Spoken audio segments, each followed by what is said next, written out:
Boa noite. Tudo bem com vocês? Feliz ano novo. Você que trouxe a Bíblia, eu convido você, abre comigo, por favor, no Evangelho de São Marcos, no capítulo 2, versículo 3. Marcos 2, versículo 3. Enquanto você acha, resta comigo. Santo anjo do Senhor, Deus zeloso guardador, se a ti me confiou a piedade divina, sempre me rege, me guarda, me governa, me ilumina. Amém. Acharam aí? Marcos 2,13. Você que está sem Bíblia, presta bastante atenção, porque a palavra de Deus é poderosa. Na minha tradução está assim: Jesus saiu outra vez para a beira do mar. Toda a multidão ia até ele e ele os ensinava.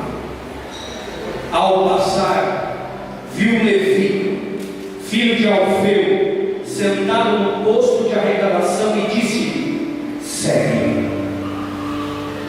E levantando-se, Levi o seguiu. Depois, quando estava à mesa na casa de Levi, muitos publicanos e pecadores sentaram-se à mesa com Jesus e seus discípulos. De fato, eram muitos os que o seguiam. Os escribas, que eram fariseus, vendo-o comer com os pecadores e os publicanos, diziam aos discípulos dele: por que ele come com os publicanos e pecadores? Tendo ouvido isso, Jesus disse-lhes: não são os sãos que precisam de médico, mas os doentes. Não vim chamar justos, mas pecadores. Palavra da salvação. Dá uma salva de palmas para a palavra de Deus. Deve ser.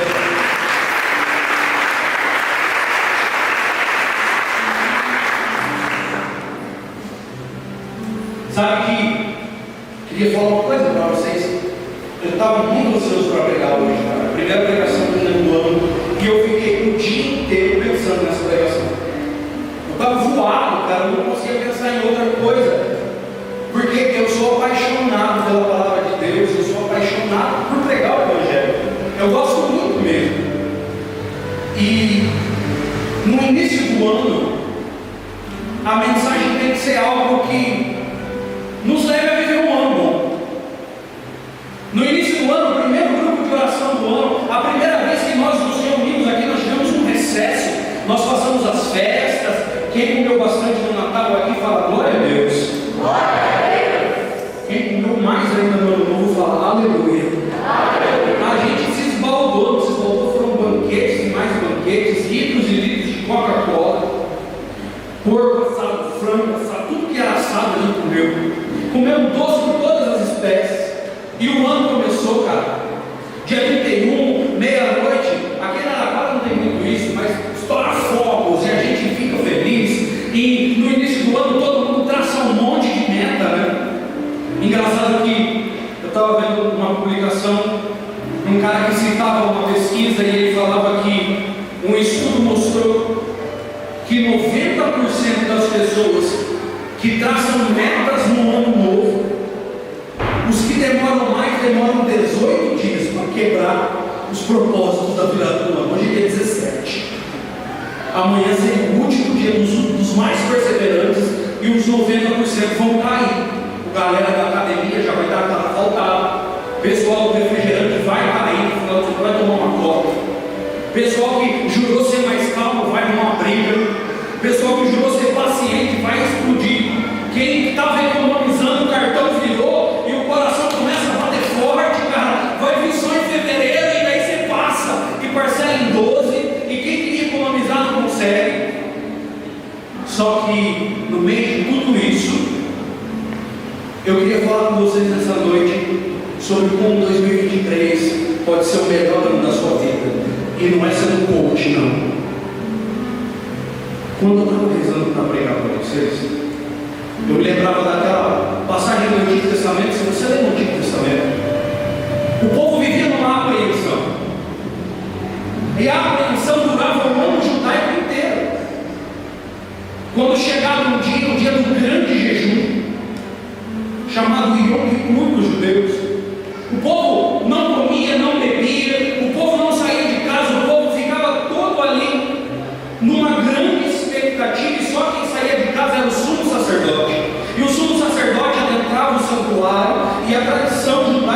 conta que o povo ficava escutando o que iria acontecer lá de dentro.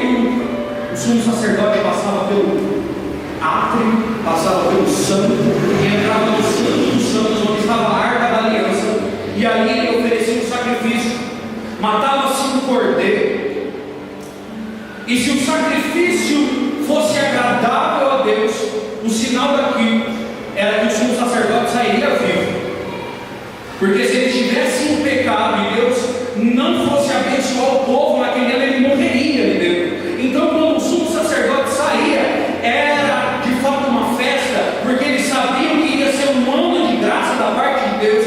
E se você ler no capítulo 4 de São Lucas, a primeira vez que Jesus prega, ele abre o rolo na sinagoga, ele lê um texto de Isaías que diz assim: eu vim proclamar um ano de graça da parte de Deus. E eu pensava em nós, porque nós não estamos no Antigo Testamento. O nosso sumo sacerdote não veste mais brocados e linhos finos, não. O nosso sumo sacerdote, ele estava nu na cruz, e ele de fato não proclamou um ano de graça da parte de Deus, ele proclamou a eternidade, enquanto durarem os nossos dias nessa terra, até a vinda, a segunda vinda gloriosa dele, vai ser sempre um ano de graça atrás de um ano de graça. Então, o que eu refletia comigo é como então tomar posse desse ano de graça da parte de Deus. Eu gosto muito de ler a Bíblia. Eu gostava muito de ler outras coisas. O tempo foi ficando curto e eu parei de ler muitas coisas. A Bíblia, graças a Deus, eu não parei de ler, já tem muito tempo que eu leio a Bíblia todo dia. E eu gosto demais, cara, engraçado. Sábado eu estava lá no meu trabalho, tem um cara que ele gosta da comunidade, sabe? Ele está se convertendo agora, só que ele é meio pimenta da cabeça. E ele quer ter uns assuntos de igreja comigo. E o cara, ele chega e falou assim para mim no sábado. Ele estava pegando uns negócios e ele falou: e o nosso amigo lá? Eu falei: eu tenho um amigo em comum com ele. Eu fiquei pensando, não. Daí ele falou assim: o nosso amigo lá, falando de Jesus, é uma intimidade assim que eu queria ter. Daí ele pegou e falou assim: absurdo, né? Como é que pode um pedacinho de pão desse tamanho? Para quantos ele multiplicou? Deixa eu tentar falar a multiplicação dos pães. Ele falou: era 12 apóstolos, ele já misturou tudo.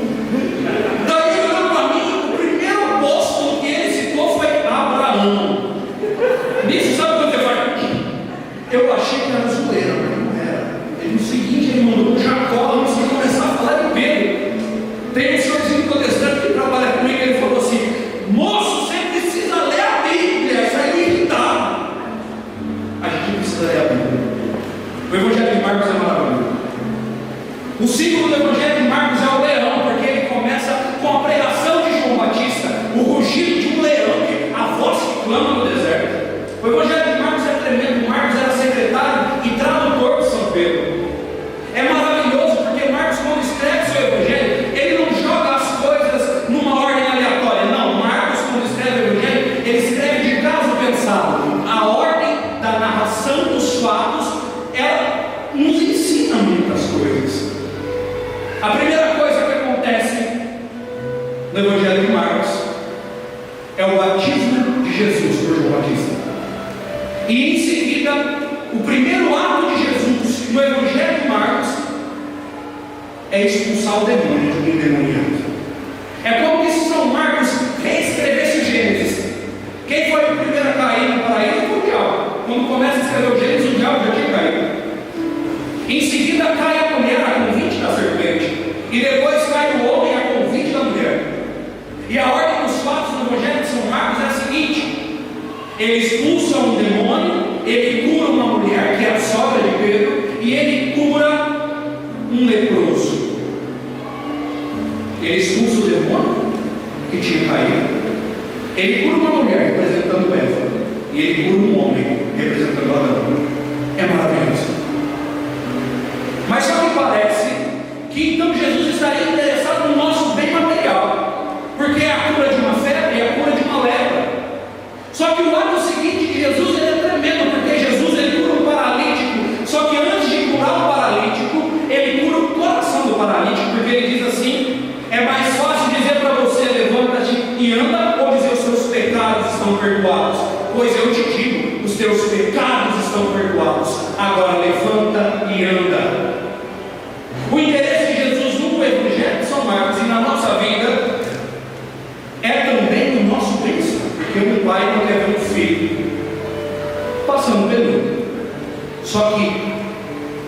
esse bem-estar, ele é uma imagem do bem-estar maior. É um bem-estar espiritual. O interesse de Deus na minha e na sua vida é a nossa salvação, é o perdão dos nossos pecados. O interesse de Deus na nossa vida é que nós de fato vivamos aquilo que Ele sonhou para nós, é que nós vivamos aquilo que está no coração dEle para nós, é que nós vivamos a santa e perfeita vontade dEle na nossa vida, e não de uma maneira poética, abstrata e etérea, não, de uma maneira prática, concreta. Nós temos que viver aquilo que o Senhor tem para nós, porque senão nós corremos o risco. Se nós entendemos que Jesus só veio expulsar diabo, curar febre e lepra, nós transformamos a santa fé que nós recebemos dos nossos pais, nós transformamos a nossa santa igreja num terreiro de macumba. Graças a Deus aqui, não sei se alguém já foi, mas quando você vai no terreiro de macumba, ninguém pergunta para você como está a sua vida, você precisa mudar de vida, não. Ninguém ali está interessado na vontade de Deus, eles estão interessados na sua vontade. O que você quer? Eu quero um carro, eu quero o meu amor de volta. A lei daqueles que não seguem o Senhor é: faça-se aqui na terra a minha vontade, e não o que o Senhor nos ensinou, fazer a vontade como é no céu, aqui na terra. E nós não podemos nos deixar abater por isso, porque nós não somos esse povo, nós somos o povo de Deus, nós somos um povo que temos Deus por Pai, e tendo Deus por Pai, eu creio que o meu Pai, Ele providenciará tudo para mim, mas sobretudo eu tenho que entender que o desejo do meu Pai não é fazer a minha vontade, o desejo do meu Pai, que é Deus e é bondade, e é amor e misericórdia, é que eu faça a sua vontade, que é perfeita.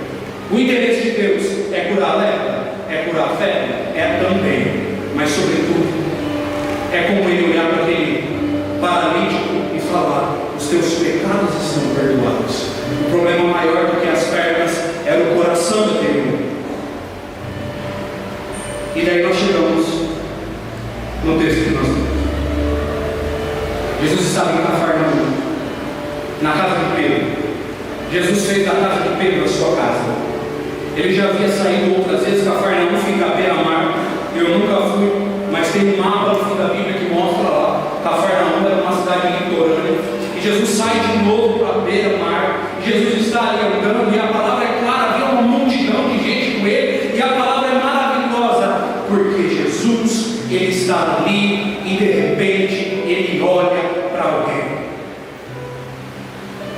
Marcos chama ele de Levi. A tradição nos ensina que esse Levi é o mesmo Mateus que escreveu o Evangelho. Levi, ele era um pecador puro. Talvez você já tenha ouvido isso.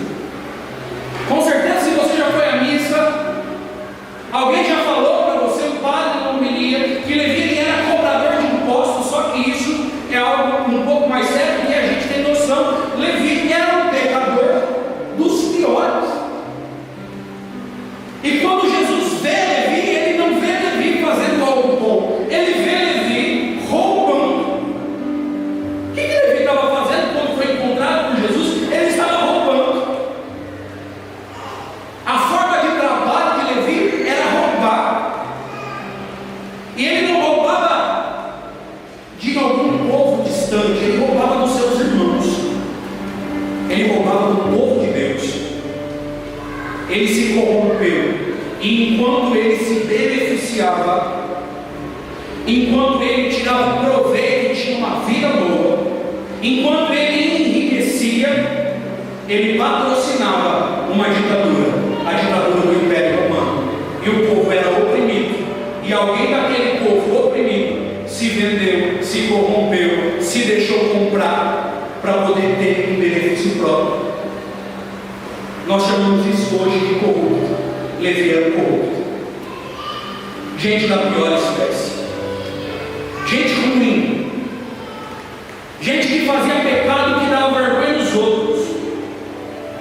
Levi era o tipo de pessoa que os outros pecadores olhavam e falavam: Deus me livre, isso.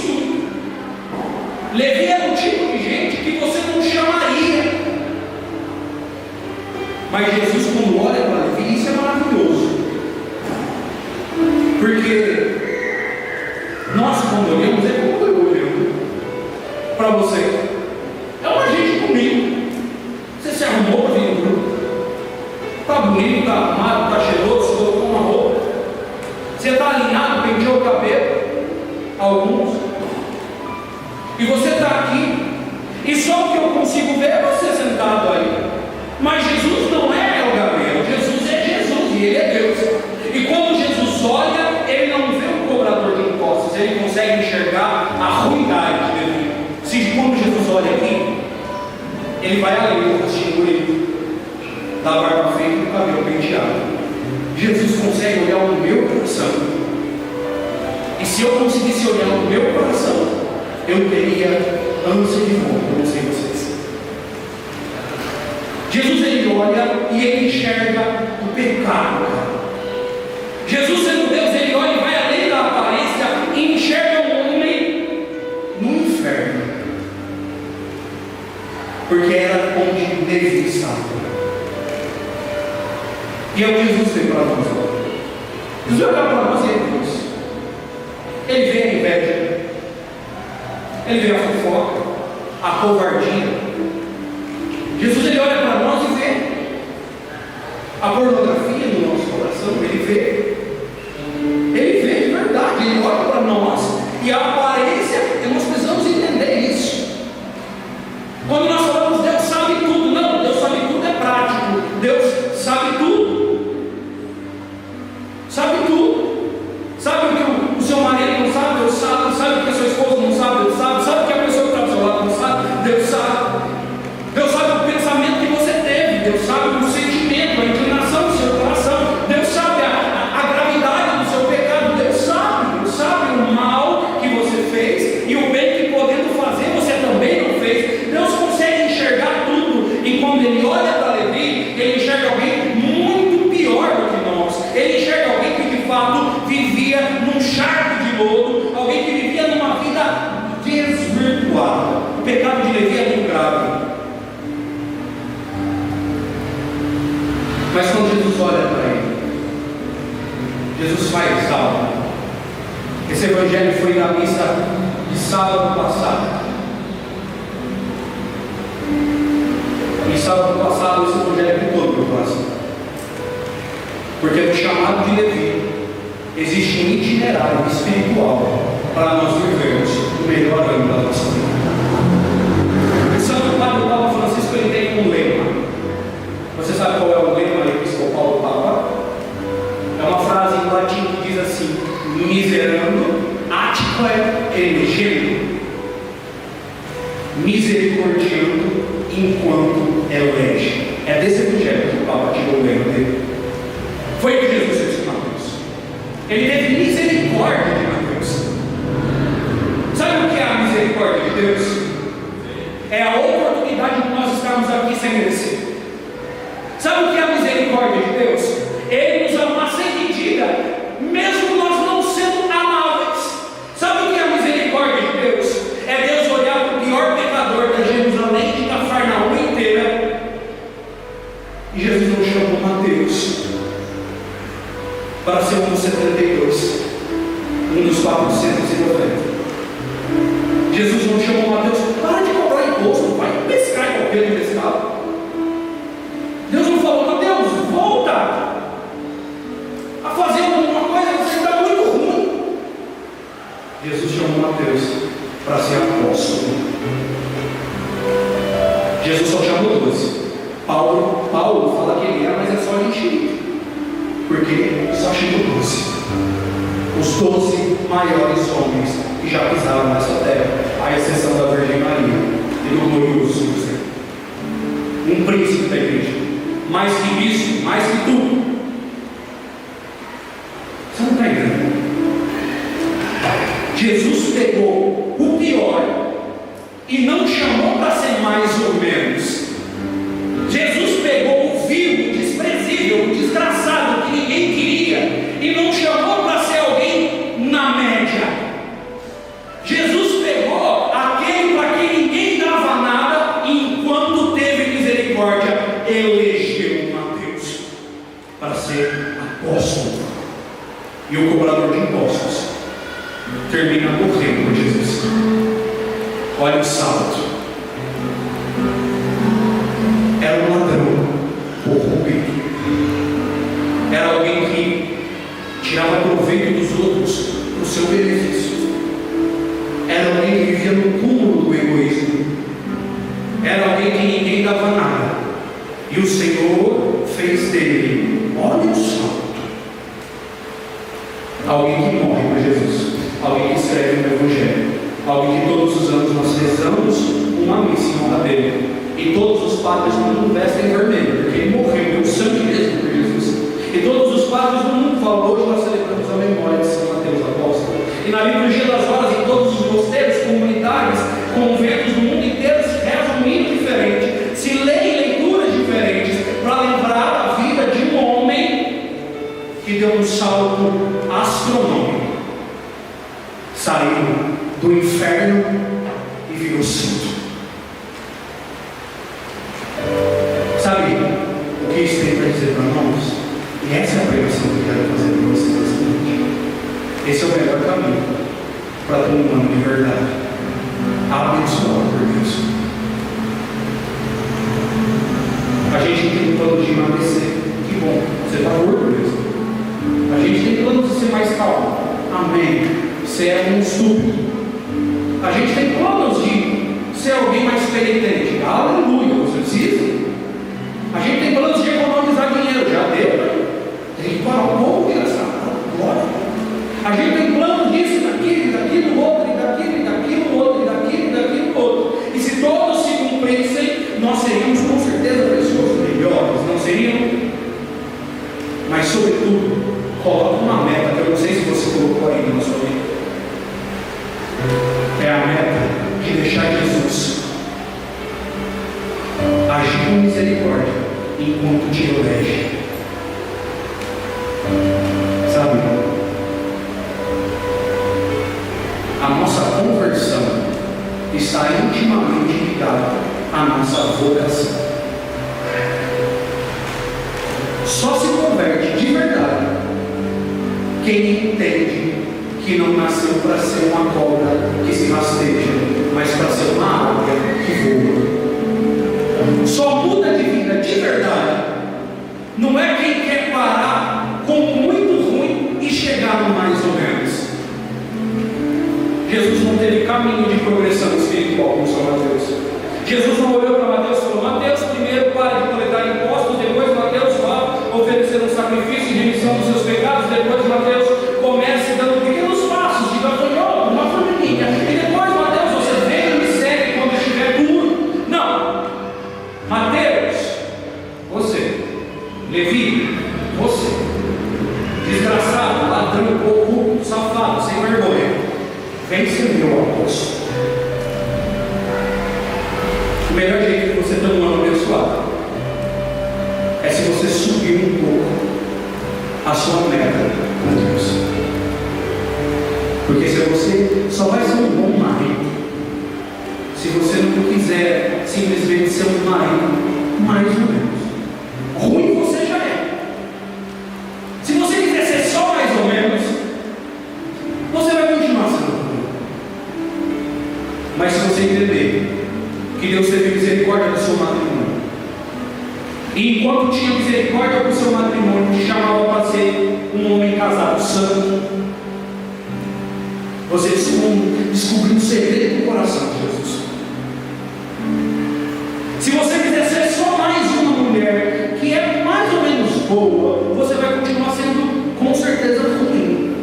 Agora, se você entender que Jesus, quando tem misericórdia de você e te poupa e te traz para vir um grupo de oração nos primeiros dias do ano, para escutar uma palavra, para ouvir uma música, para rezar e rasgar o coração, Deus que teve misericórdia para te trazer aqui, enquanto tinha misericórdia, ao mesmo tempo Ele já te elegia e te chamava para algo maior. E se você não acreditar nisso, uma vez eu escutei meu fundador falando isso, ninguém vai acreditar. Se Mateus por um momento titubeasse, ele perderia a graça. Se Mateus por um momento pensasse, mas será que é para mim? É para você. É. Se foi ser apóstolo para um corrupto ladrão, sem vergonha, que ninguém queria, é para você. É para você. Se alguém não mediano, alguém acima da média, mais do que acima da média, é para você ser santo. Você só vai conseguir rezar com Deus, ter uma vida de oração mesmo. Mas se você fizer uma pequena média, eu não estou falando de quantidade de oração que você tem, mas faça uma meta, não para rezar 2023, mas para rezar até enquanto você respirar. Faz você acreditar no que Jesus já acredita. Faz nascer em você uma Deus que Jesus está chamando sério, faz tempo.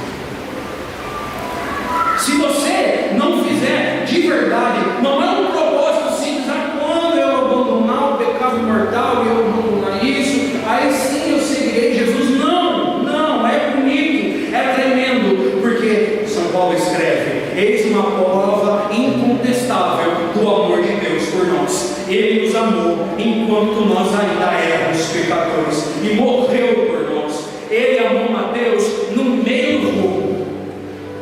Enquanto roubava, foi chamado a ser apóstolo. Enquanto era corrupto, foi chamado a ser santo. Enquanto era menos do que todos os outros, foi chamado a ser amigo íntimo, evangelista. E foi. Sabe por que foi? Porque Deus quis. Sabe por que você não é? Não é porque Deus não quer. Sabe por que eu não sou? Não é porque Deus não quer. É porque nós duvidamos da eleição de Deus por nós. Nós duvidamos da misericórdia de Deus por nós. E continuamos tendo uma alma pequenininha que faz projetos estrondosos de ganhar dinheiro, emagrecer e ficar forte e fazer isso, e mudar de carreira, e mudar de serviço, e faz planos pequenininhos com Deus, achando que a sua força em conquistar o mundo inteiro é maior do que a força de Deus em fazer você viver a santa, perfeita e agradável vontade dele para a sua vida. Você só vai se converter se você entender que Deus te chama para as alturas. Você só vai mudar de vida. Eu só mudarei de vida. Eu só me converterei se eu entender que Jesus não me chama para ser apenas alguém morno, que não fede e nem cheira. Nós só nos converteremos se nós entendermos que Jesus sai todos os dias de casa mais uma vez à procura de nós. Nós só mudaremos de vida. E 2023 vai ser o melhor ano das nossas vidas se nós entendermos que nos 365 dias Jesus vai estar indo à beira do mar, nos encontrar no charco de luto, caídos e humilhados, e nos convidar não para ser um amigo distante, mas para ser o apóstolo, para ser alguém que fala dele, para ser alguém que se relaciona com ele, para ser alguém que de fato foi misericordiado, e enquanto recebia misericórdia, foi eleito. Só Deus faz isso. Só Deus faz isso. Só Jesus faz isso. Então faz um compromisso, mas faz mesmo. Eu quero desafiar você. Pega um caderno ou o seu celular, qualquer coisa que dê para escrever ou digitar. Nossa, eu não sei escrever nem digitar. Grava um áudio para você mesmo, então. Só que antes de gravar, você vai fazer o seguinte exercício. Você vai falar para você mesmo. Imagina dia 31 de dezembro de 2023 e você falando para você como foi a sua vida com Deus se ela tivesse dado tudo certo. Você vai falar, Gabriel, então, nesse ano que você conseguiu. Você leu a Bíblia inteira mais uma vez. Só que dessa vez entrou um pouco mais no seu coração, porque não adianta ficar lendo como se fosse um jornal, e você entendeu isso. Esse ano você de fato foi generoso com os outros.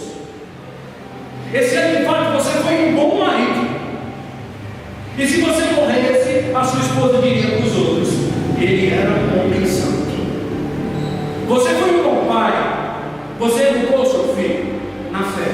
Você não perdeu nenhuma santa missa. Você não falhou nenhuma vez no rosário. Você não falhou nenhuma vez nas suas orações. Você falou de Jesus quando pôde. Você não escondeu a sua fé. Você não se envergonhou de ser cristão. Você foi um testemunho vivo no mundo.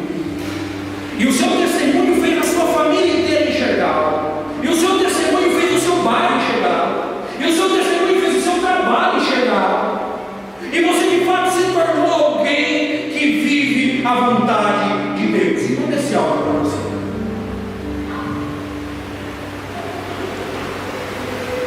E no resto dos dias, você luta. Para o dia 31, você escutar. E se você tiver sido sincero na sua luta, você não vai sair do luto e chegar passando mais ou menos.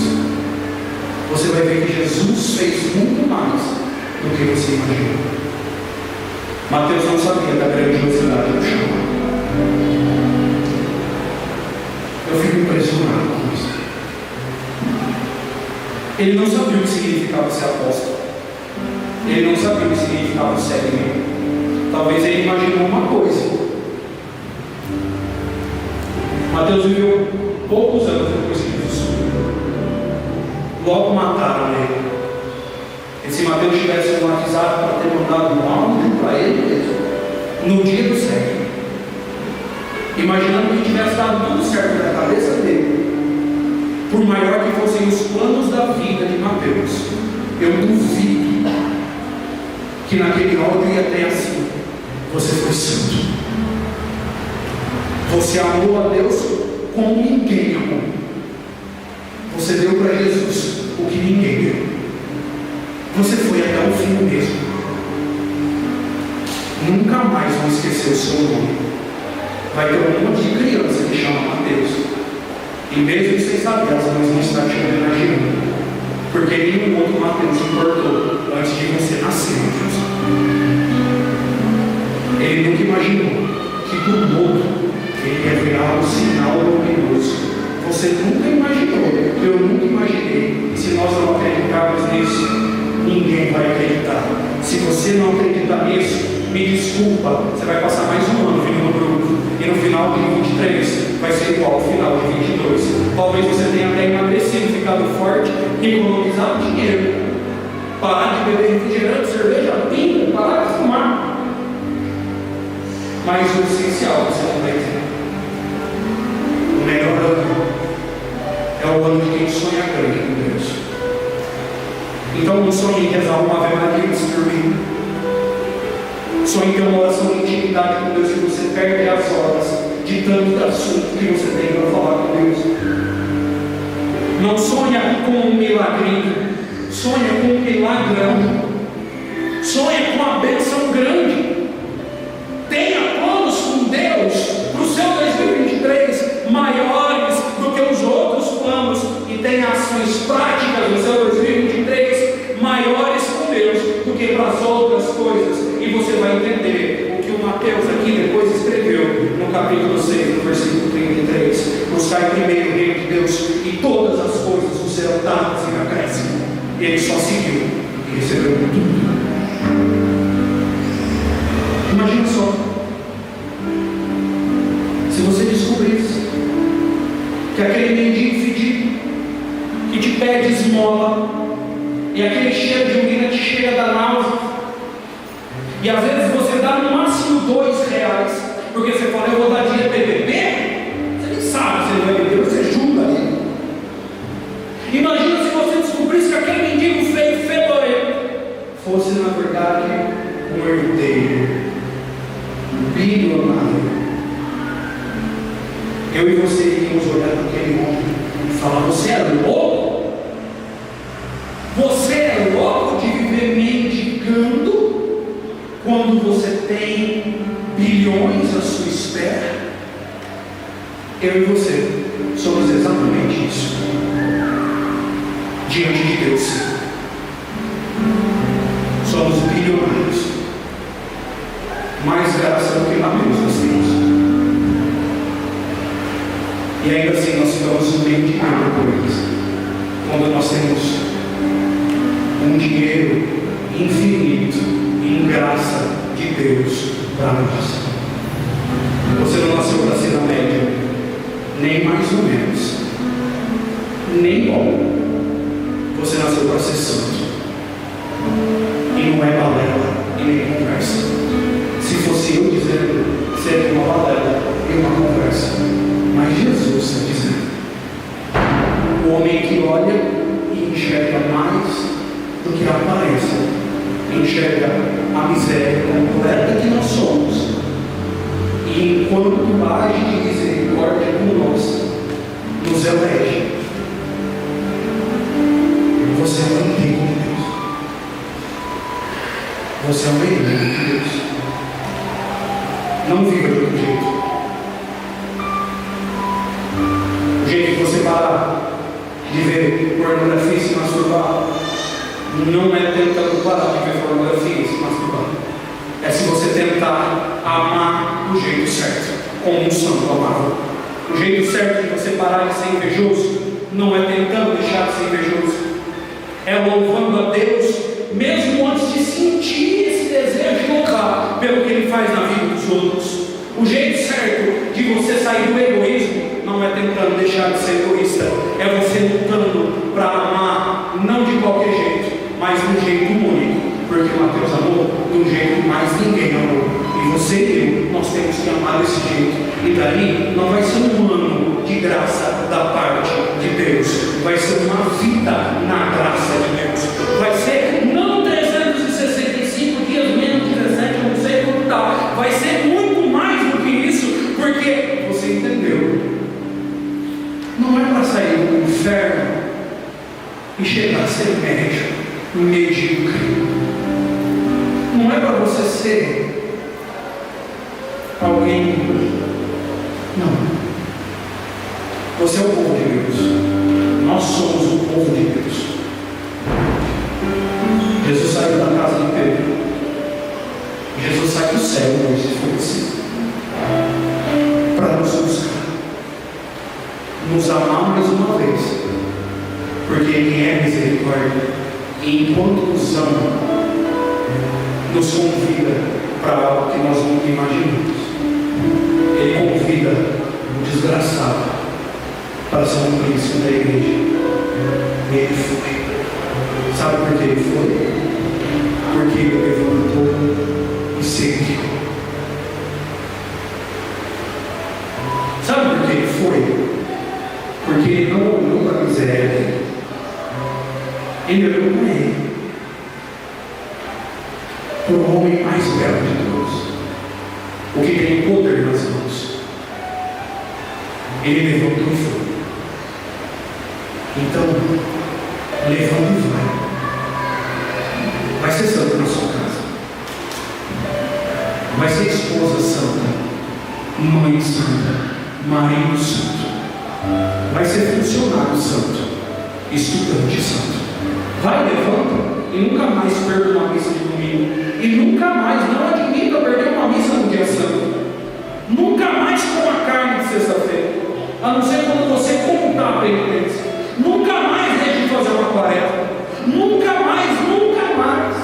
Nunca mais cometa um pecado e não se arrependa dele. Nunca mais passe mais de 30 dias sem se confessar. Nunca mais passe um dia sem rezar. Nunca mais passe um dia sem agradecer. Nunca mais passe um dia, porque você é o eleito. Levanta e segue. Mesmo que você não acredite em você, acredita nele. Eu e você não sabemos de nada, Ele sabe. O consolo de quem crê não é ter todas as respostas. O consolo de quem crê é saber que o seu Pai tem todas as respostas. E Ele te chama. Levanta.